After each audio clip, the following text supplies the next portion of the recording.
ആള് കൂടാൻ വേണ്ടിയിട്ട് വേടന്റെ പാട്ട് വെക്കാൻ തയ്യാറാകുന്നവർ ഒരുപക്ഷെ ആള് കൂടാൻ വേണ്ടിയിട്ട് കാബറെ ഡാൻസും നമ്മുടെ അമ്പലപ്പറമ്പിൽ വെക്കും.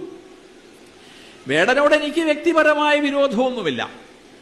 പക്ഷേ വേടന്റെ പാട്ട് എന്ന് പറയുന്നത് ജാതി ഭീകരവാദം പ്രചരിപ്പിക്കുന്ന, വിഘടനവാദം പ്രചരിപ്പിക്കുന്ന സാഹിത്യത്തെ നമ്മുടെ വളർന്നു വരുന്ന തലമുറയിലെ മനസ്സിലേക്ക് വിഷം കുത്തിവെക്കുന്ന കലാഭാസമായി അങ്ങനെ അരങ്ങുവാഴുകയാണ്. വേടൻ എന്ന് പറയുന്ന കലാകാരന്റെ പിന്നിൽ ശക്തമായ സ്പോൺസർ ശക്തികളുണ്ട്.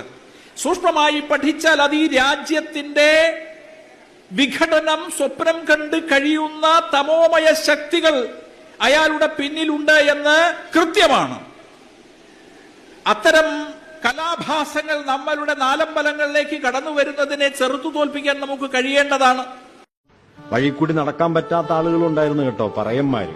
പകൽ വെളിച്ചത്തിൽ പുറത്തു വന്നുകൂടാ. പൊന്തക്കാടുകൾക്കിടയിലൂടെ നൂണ്ട് നടന്ന ലക്ഷോപലക്ഷം മനുഷ്യരുണ്ടായിരുന്ന രാജ്യത്താണിത്.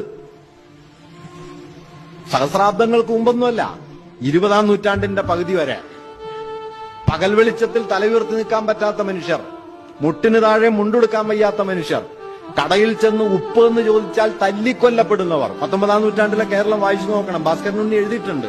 കുളിച്ചത് എന്ന് പറയാതെ ഉപ്പ് എന്ന് പറഞ്ഞതിന്റെ പേരിൽ ഒരു പുലയുവാവനെ തല്ലിക്കൊന്ന രാജ്യമായത്.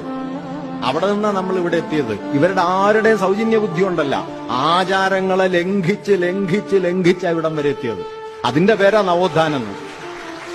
ആചാരമായിരുന്നെങ്കിൽ അതൊക്കെ ഇന്നും ബാക്കിയുണ്ടായേനെ. ആ ആചാരത്തിന്റെ ബലത്തിലൊന്നുമല്ല, അതിനെ വെല്ലുവിളിക്കാനും ശേഷിയുള്ള മനുഷ്യരുടെ ആത്മവീര്യത്തിന്റെയും സഹനത്തിന്റെയും ബലത്തിലാണ് കേരളം ഇങ്ങനെ എത്തിയത്. അതൊന്നും ഇവർക്ക് ഓർമ്മയുണ്ടാവില്ല.